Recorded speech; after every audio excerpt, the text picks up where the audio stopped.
start from the beginning. Oh God, Kirsten. Please? Okay, when you're astral projecting, when you're remote viewing, That's what you call it. Well, they call it astral project. I think astral projection's better because remote viewing makes it sound like I'm lying here and I'm just seeing stuff in my head, which I can do when I'm looking for something. But when I'm actually out and looking around the house, it's called remote viewing, or it's called astral projection because you're actually physically out of your body. Your body is just there and sleeping. But you have to make sure that it's quiet. Kira. You have to make sure. Here, go in the bedroom with that baby. You have to make sure that... Go sit. Go. You can come back in a sec, okay?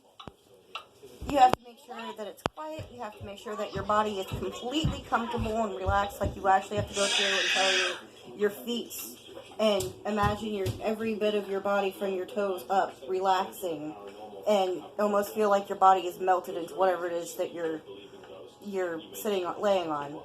And your heart rate will get real slow, almost like you're sleeping, but you're not really sleeping because you're not there. And you'll be able to get up out of your body and see yourself. And then, usually it's like this drunken haze where I'm like doing this, and I, for some reason, had the hardest time trying to get out of a room, so I just bounce off the walls and the ceiling, and by the way, our ceiling's dirty. It is. You should see how dirty the ceiling in our bedroom is. You're complaining about the ceiling. Okay, you know how it has little stucco stuff? Yeah. Okay, there's little cobwebs stuck to that little stucco stuff in my bedroom, and like I didn't notice this until I smacked my head into the ceiling one night and went, ew, why do I ever clean up here? Oh, that's right, it's 5 feet over my head. But I finally figured out how to go. Like I couldn't convince myself because it's all a state of mind. Like the house, the walls, everything. It's just a state of mind. You're in a completely astral form. You could go through them, but for some reason I couldn't convince myself that it's okay. You can just go through it like a ghost. And so I would just bounce around and wait for like somebody to open a door, like a fucking gnat or something. And that's gotta feel degrading as shit. It does. Like, and like you get right up to it, and you're like, I'm gonna do it. No, never mind. I'm not gonna do it. I'm just gonna hang out up here for a little bit, and then I'm gonna go back. Bounces off of the fucking windows like a fly. Yeah, because I couldn't get through to myself that it's okay. You can just go through it. It's not gonna break. It's not gonna fuck with you. It's not gonna hurt. You're not gonna bang your head into the ceiling. It's alright. But I couldn't convince myself that. Psychically I was going, oh, ceiling. Ouch, ceilings. So I figured out that when I'm doing this, I can leave the door open. James screaming and hollering in the other room is actually relaxing to me because that means I know where he's at. For the same reason, I can take a nap on the couch and be fine as long as I know Kira's right here and I can hear her loud-ass tablet in my ear. As long as I can hear that, I can relax and close my eyes and not be worried about what she's into because she's right there. I can hear her. So I realized if I left the door open, even if it's just a crack, I could get through that. So I finally figured out how to get out of the room. Carry on. So I was trying to figure out if astral projection could set off my REM pod. So I had the REM pod on and sitting in the cabinet, which means it's sitting in there right where it's at, right? Mm-hmm. It's on, it's sitting there, there's nothing around it, it's inside of a glass cabinet, so nothing can touch it. Over there, by the way, the china cabinet. Yeah, it's on the first shelf, nothing can touch it. And I figured out that in the middle of the night, I could actually go over and put my arm through the china cabinet and wave my hand over it and set it off. Now, it got irritating because your grandpa decided he wanted to play with it too, so I had to take the battery out of it. So that's what I was fucking hearing. Yeah, it goes, and it lights up. Yeah, it's the REM pod. So I figured out that I could get out of the room and I could move around the house. And I wanted to be able to go to like your grandma's or go to like, you can astral project into any house. All you have to do is think of the house and you should be in it. Well, I couldn't do that because I couldn't get past the idea that I couldn't get outside. So your grandpa was showing me that he could guide me. And I can feel them coming. Depends on how big the cold chill is. If it's a really strong cold chill, it's more likely Joe. Because Joe's like this huge ice cold blast of air that'll just kind of creep up on my back. If it's your Aunt Pam, then it's more like this cold chill that I get on my foot that's light. She's there. She's letting me know she's there, but she's not about to just attack me or something. And your grandpa does this thing where he would just come up and it's like, you'll feel this cold spot and it'll literally feel like something's doing this in the cold spot, where he's just up there and he's like doing this, like tapping you, like, hey. You know, that shit that he did when he was alive to get people's attention. Yeah, that. Hold on. Kaden, go play. Go play. So I can figure out that depending on what kind of energy it is I'm feeling, and like I'll be wrapped up in like my sweatshirt and my sweatpants and a giant blanket, and I'll still feel the cold spot. I'll still feel the goosebumps. I'll be like, okay, so if it's the great big one, that's Joe, and if it's the one that just grabs the end of my foot, that's Aunt Pam. Bud'll come over and grab one of my hands. Like I can tell, depending on where it is they're touching me, which person it is before I ever open my eyes.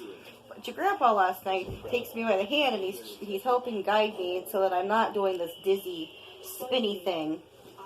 Like Kaden, stop! Fly bouncing off the wall on a vodka bottle. Stop. And he takes me downstairs and he's bitching because there's cats all over his bedroom and he's just in there bitching. Fucking cats. I've been putting up with this for 3 fucking weeks. Sometimes there's 2, sometimes there's 3, and then she lets that rabbit out of the cage, and then there's just fucking vermin all over this room. And I'm just like laughing at him. And on the way out, I thought, oh, I'm gonna check on Kirsten. So I kind of leaned over, like, as I was going through your room, and I'm like, I've seen you, and I knew it was about 4:30 in the morning. Now, you lose track of time. Like, you're not sleeping, so your body is not resting when you're doing this. You could be astral projection to you. It might feel like 5 minutes, but it might actually be 10 hours. Because there is no time in there. Time is only something that humans keep track of. There's no time and space. It's just there. So, like, I'm going through your room, and I realize that I've been doing this for about 2.5, 3 hours. And I turned around, and there's that black shadow thing is not like this little black ball that I see up in my corner. This thing is like the size of both your wicker chair, like twice that size, but up in the corner, and it's like growling. And I turned around and looked at it and went, I'm not any scarier of you like this than I am the other way, fucker. And your grandpa says, are you talking to me? No, I'm talking to it. And he says, oh yeah, he's hungry. And I'm like, well, he's going to starve to death before he manages to get out of this house. And your grandpa says, yeah, I'm not really sure why he's stuck here. I'm like, I'm not sure. So I don't really know why it's stuck there and why it just moves up and down. Like, from your room to my room, it's still straight up and down that one wall. So, and it doesn't go upstairs. I don't think it goes upstairs, because if it went upstairs, it would end up in Kendron's room, and Kendron wouldn't pay any attention to it anyway. Kendron is psychically Helen Keller. More or less. I think Kaden would talk to it, but Kaden wants nothing to do with it. You would think a 3-year-old has no concept of imaginary or non-imaginary. Kaden quite simply doesn't give a fuck. Not really. Once he goes upstairs, it's I'm going to sleep. That's it. It's just, I'm going to sleep. Don't care. I'm asleep. But it's always that one wall. It's like it can't come to this side of the house, and I don't know why that is. And I'm not sure why it's stuck there. Why it would be stuck in the basement. Kaden, but this thing can't leave that wall, so it can't even get to the door. So if somebody comes in and it wants to attach to it, it can't. They're coming in the front door and going this way, and it's stuck over there. So we can't even push this thing out of the house. It's just stuck there like a giant wad of something on the bottom of your shoe. And I don't mean gum. It is just stuck there. So I was I'm trying to figure out how you do it, because I know people have done it before, where you can go back and forth in time. Like astral projection, but not in real time, where you're going from one person's house and seeing one person sleep to another person's house and seeing that one sleep. You did this before. You don't remember it. You were drunk and you told me some warning that Dad had for me. This is going back and forwards. This is like going back and seeing, well, if you go backwards, you can't change anything. And if you go forward, you can't change anything. Because either way, you could change the outcome. So you can't. You can only spectate. Like, if I go to Grandma Sandy's old house, and I'm seeing it in real time, I can see the people that are there now. But if I go back in time to when she lived there, I can only spectate. I can't go back and see. It's like watching a show. I can't do anything about it. But I'm trying to figure out how I do this astral plane where I can do it on purpose. Like, I've been able to do it without meaning to, and go and see the future or go into the past and see something that happened before, but I'm not trying to do it. Now I'm trying to figure out how I do it on purpose. And I'm not really sure how I do it on purpose. And I'm not really sure if your grandpa knows how to do it on purpose. I don't know if he knows this yet. Like, might need somebody who's centuries older that's had a long time to discover this. Have you tried talking to the spirit of the native man stuck up in the attic? No. Wait, I don't think he speaks English. No, probably wouldn't. But I know it's not Navajo. It sounds like it's either Apache or Blackfoot. You might have Blackfoot in this area. I don't think you would have Apache. And if you did, they wouldn't have been here for very long. You would have Delaware Indians in this part. But, so it might be Delaware, but either way, it's definitely not a language that I understand. Well, but what I'm thinking is, this guide that I met last night, I've never seen her before, but she started crying when she seen me. Like, she was so happy to see me. And I wrote her name down, but you can't really write in an astral form. Like, you can't pick up a pen and write it down. And I was trying to remember it. I don't remember if it was Gail or Gladys, you said earlier. But I think it was Gail. But she looks very, very Irish. She's maybe 3-4 inches taller than me. She's got like shoulder length, strawberry blonde hair, but it's kind of got white streaks in it. And when I see her, because you know they can change their age, or what age you see them as. When I see her, she's like maybe late 50s. Like Have you gone through our ancestry trying to find someone like that? I mean, I have done our family ancestry back to like 1260, and I don't remember anybody having the name Gail in there. But I think it's an Irish name. Yeah. But she was so happy to see me. She was so excited to see me. So she's going to be tagging along. No, mommy. So you can accompany. You can get different guides. Like the guide that you have when you're in your teens does not necessarily follow you into your 30s. Like they'll change over time, and sometimes when you are being threatened, you'll have. Kaden, enough. And sometimes when you're not being threatened, or if you're trying to threaten someone, you'll have less. But, like, the ones that are blood tied to you are always going to be around you somewhere. Like, they don't stay necessarily with me all the time, but if I were in trouble, they would always be there. But this guide, she was very pretty. She had, I think, like, pale green eyes. It's kind of hard because not everything is, like, a bold color. Like, I can't tell you if she ever had emerald eyes. I don't know. They just kind of look like a pale green. But she was very sweet, and she was very friendly.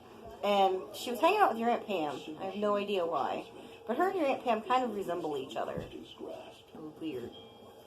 So maybe she is related to us in some way. I mean, I only did, like, the moms and the kid that we came from. Like, if they were, like, one of the other siblings. I didn't go back and do everybody that way. I just went back to, like, our direct family bloodline. So she could be, like, a relative without being, like, a direct ancestor.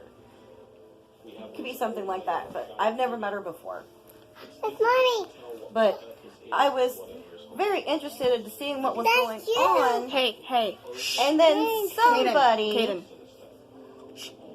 Somebody small, with very white skin, and very blonde hair, and very pretty blue eyes, started banging his head against his chair, and shoved me back in, because the minute your body senses any kind of danger or any kind of change, it'll automatically set you back. Like, you can't go so far when you're astral projecting that the cord breaks. There's no way for the cord to break unless you die. But as soon If you die in the astral realm, you die in real life. but the cord can't break. Kaden. It's kind of like an umbilical cord, but it's an umbilical cord to yourself. But as soon as there's any kind of loud noise or anything that startles you, it'll yank you back. So as soon as somebody decided to bang his chair into the side of the house at 5 a.m. I bounced my head onto I said, go on down, I take off on this big house. I didn't get to finish what I was doing. And So I'm probably going to take me weeks or even months to figure out how you purposely go backward and forward in time. Can you tell me more about the shadow creature, or at least what you know about it? It's just stuck. It can't get to the door to get out. It can't get to anybody else to latch onto because the only people that go downstairs are already protected and they can't latch onto them. Somehow even our landlord has some kind of protection thing on him that he can't be latched onto. I think it's because his wife is a witch. But Didn't you say that it's still under the impression that it's going to get what it needs here? it thinks it's going to, but at the same time, even if I can convince it it's not going to, it can't go away. It's stuck. Didn't it also say to you that it was going to wait until we were completely unprotected? But that's not going to happen because there's usually at least two of them here. Not that one. Not the dark black shadow mask. We're talking about something that Cadence is going to do. That's not what I'm talking about. But That's not what I'm talking about because I know that one was attached to Dad. You told me about that one. okay, I don't remember that, but okay. I'm talking about the whatever the fuck it is that needs to feed off of fear in order to continue existing. Yeah, shadow person. It's like It's not really a shadow person though, because shadow people. It's a figure that has never actually had its own human body to inhabit, though it can attach to humans and take their form. So it's never had its own body to inhabit, and it kind of exists on the peripheral. Like it doesn't have enough power to it or enough energy to it to take a full shape so you can see it as a person, but it's out there. It's really more like just a dark mass. It's a mass of energy that just collects. It might collect because of you. Like a poltergeist activity you see with teenagers. It's a psychic, a cycle, like part of your mental state. But I have to go to the bathroom. You want to turn that off?